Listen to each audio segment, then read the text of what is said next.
The Black Legend of 1619, the Anti-Spanish and Anti-Catholic Foundation of Jamestown, Virginia. The purpose of this presentation is to highlight the mainstream narrative of 1619 Jamestown, Virginia. Who were the first slaves exactly? Were the English settlements in North America based on anti-Spanish ideology? How did the English settlers fund the new colony in Jamestown, Virginia? Were the Spanish West Indies pillaged not only for their treasures, but also were captives taken of the Spanish and used for labor in the English colonies? What does this all have to do with Hispaniola and even the early history of New York City? 1619 Jamestown, Virginia. What is the mainstream narrative? I mean, every time we hear about 1619 and Jamestown, Virginia as being one of the first English colonies in North America, we're always given images of Africans in chains and bondage in boats being taken by white settlers and being forced to work in plantations. The narrative always include captives coming directly from Africa and being forced to work in these fields. Let's give a closer look at what some of these narratives that are going on in the mainstream, and one particularly is the History Channel. You know, the History Channel is one of the bigger platforms in media when it comes to history. So let's see what they're saying. And by the way, we are in the month of August. The month of August is filled with many historical events that happened, this being one of them. So let's move on. HistoryChannel.com, this day in history, August 20th. It says here, the first enslaved Africans arrived in Jamestown, setting the stage for slavery in North America. And of course, we have this famous image that we've seen so many times, whether you're in grade school, college, surfing the internet, on social media, in movies and documentaries, we always get this image of these white English privateers bringing in a group of Africans in bondage. So let's read what the History Channel has to say about this. It says here, on or about August 20th, 1619, 20 and odd Angolans kidnapped by the Portuguese arrived in the British colony of Virginia and are then bought by English colonists. The exact date is not definitely known. A letter from the time identified the ship coming in the later part of August, but this date has been chosen by many to mark the arrival of the enslaved Africans in the New World, beginning 2.5 centuries of slavery in North America. Once again, that's the source, HistoryChannel.com. Let's go to another mainstream source, government source, National Park Service. First Africans in Virginia. It's talking about a marker, a plaque that gives some information about the first Africans in Virginia. Here's an image of the historical marker of the first Africans in Virginia. They keep using the word Africans to define these people that arrived in 1619. So let's read what the plaque says. It says the first documented Africans in Virginia arrived in 1619 when a Dutch warship, let's keep in mind a Dutch warship landed here at Point Comfort. The 20 and odd Africans captured from the Spanish were traded to the Virginia colonists in exchange for foodstuffs. So there seems some kind of trade going on here involving the Dutch, the Spanish, and the English. But these players are key in this story here. So let's read on. It says the early Africans who lived here included Anthony and Isabel and their son William, likely the first black child in present-day Hampton. They served Point Comfort Commander William Tucker, but whether the early Africans were treated as indentured servants or slaves is uncertain. The institution of slavery evolved during the 17th century as a term of service for Africans was extended for life. The U.S. abolished slavery in 1863. So that's the plaque here, the official government plaque. Let's go to some other mainstream sources that talk about this, some online sources, some people who pretty much dedicate their platforms to talk about this subject. We're at a source, World of 1619, pretty good information on the topic. The World of 1619. Governor General of Virginia, Baron Thomas West, Lord Delaware, prepares to return to Jamestown in early April of 1618. Rumors abound that several officers of the Virginia Company may be involved in a scheme to use the fledgling company as a base to attack Spanish treasure fleets. So it talks about in the year 1618 using these new territories as bases to plunder the Spanish treasure fleets. And of course, we know when these English settlers were starting to first settle around this time period, that the Spanish Empire were already 100 years plus settled, established, widespread throughout the Americas.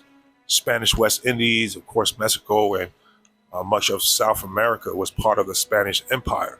So this was the scene when these English, Dutch, British companies were starting to establish themselves in North America. But it says there clearly that one of the intentions was to use Jamestown, Virginia as a base to plunder and attack Spanish treasure fleets. So let's go into another source here, an article by Time magazine. It's talking about 1619 in Jamestown, Virginia. Let's read. It says that the ship, as en route to the Spanish colony of Veracruz, when two English privateer ships, the White Lion and the Treasure, intercepted it and seized some of the Angolans on board. Here again, they're referring to some Angolans, the ones they're referring to as Africans, right, on the board. According to James Horn, President and Chief Officer of Jamestown Rediscovery, both ships were owned by powerful English noblemen, the Earl of Warwick, Robert Rich. Rich was anti-Spanish and anti-Catholic. So Rich was anti-Spanish and anti-Catholic and profited from thwarting Spanish shipping in the Caribbean.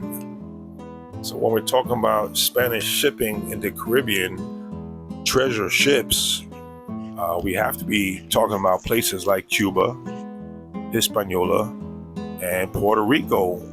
All these places were part of the Spanish Empire, and Jamaica too, which was known as Santiago.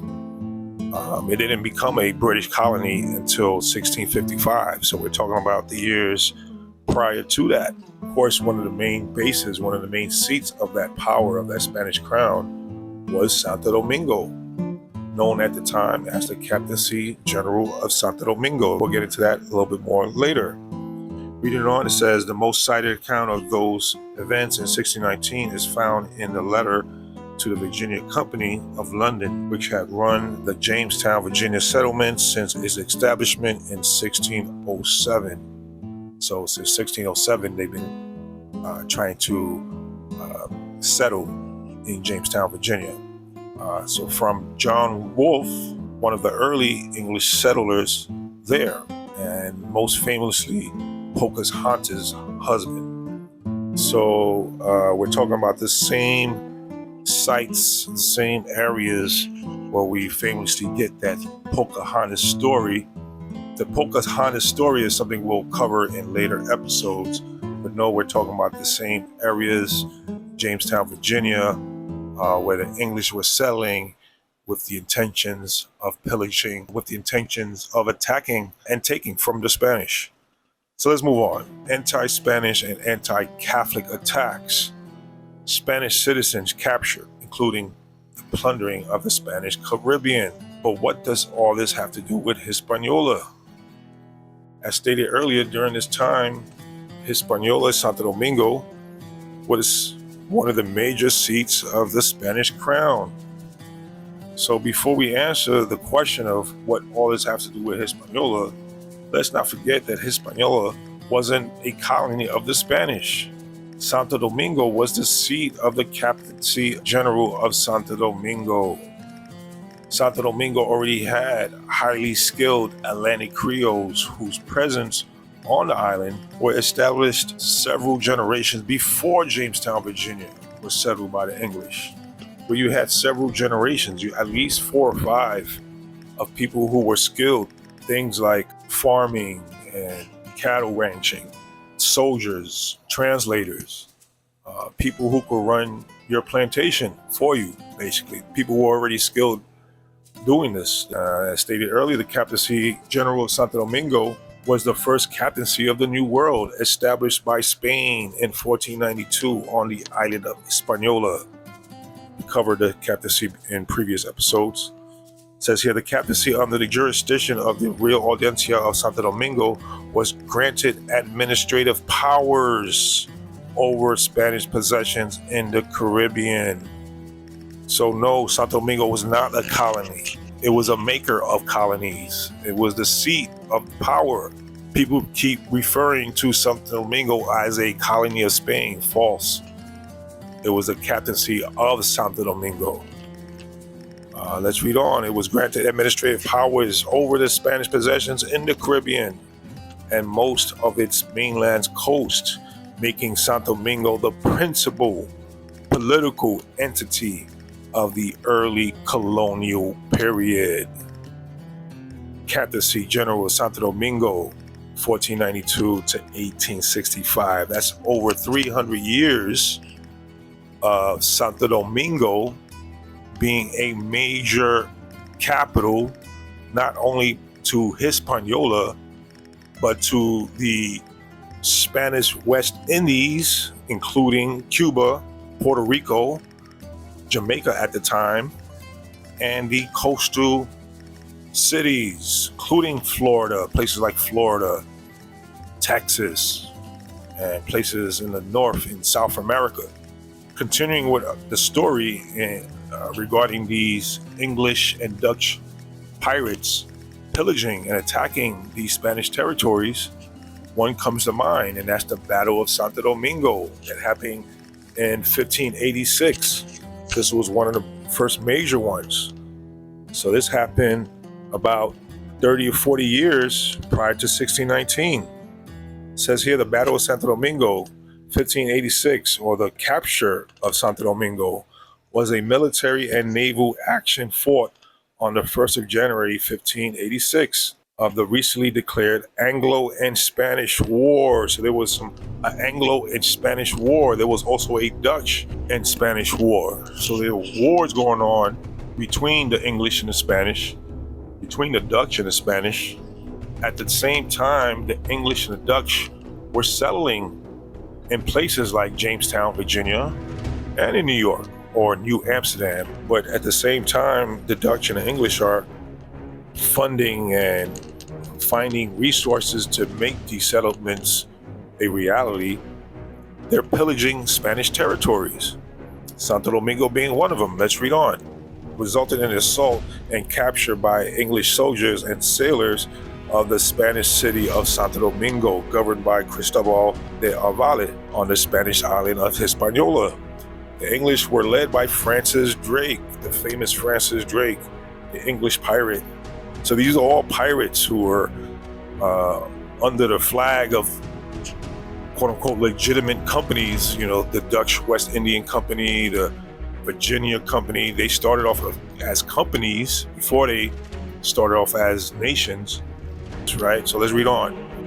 The English were led by Francis Drake and was part of his great expedition to raid the Spanish New World in a kind of preemptive strike.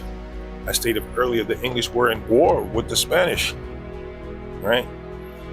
It says the English soldiers then occupied the city for over a month and captured much booty along with 25,000 ducat ransom before departing on 1st of February. So that was a major attack. The English pirates pretty much occupied Santo Domingo for a month and took away 25,000 Spanish ducats, which at that time was a lot of money.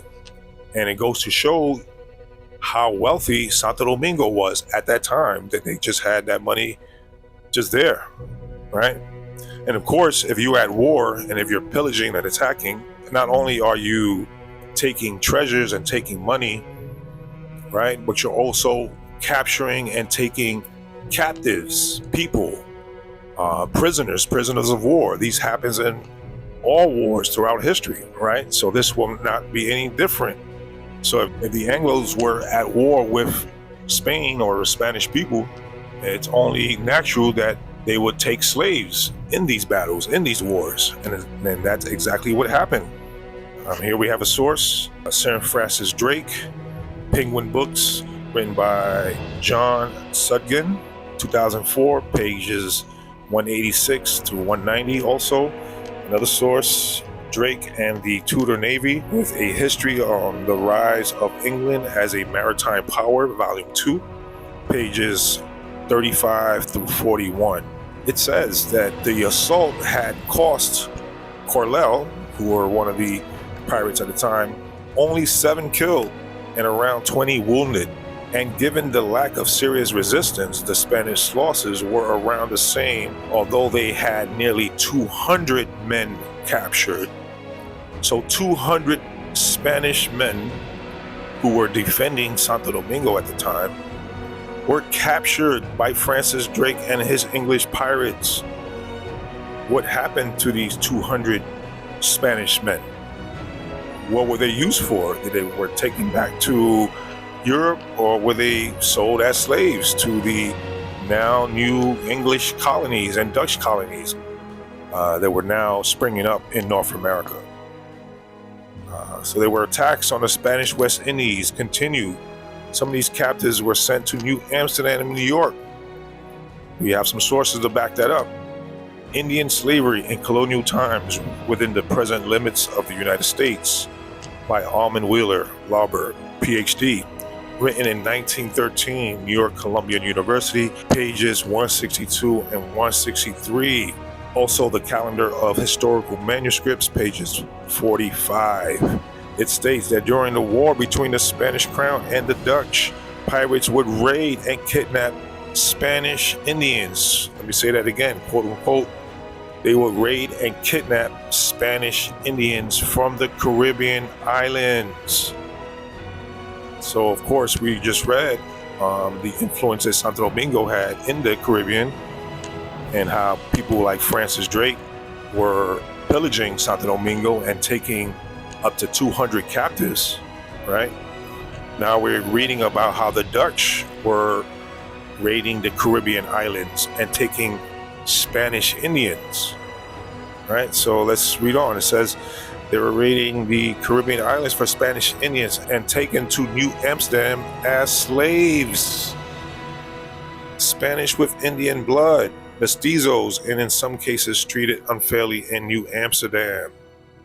Also in 1648, the French were selling Spanish negroes at a neutral port.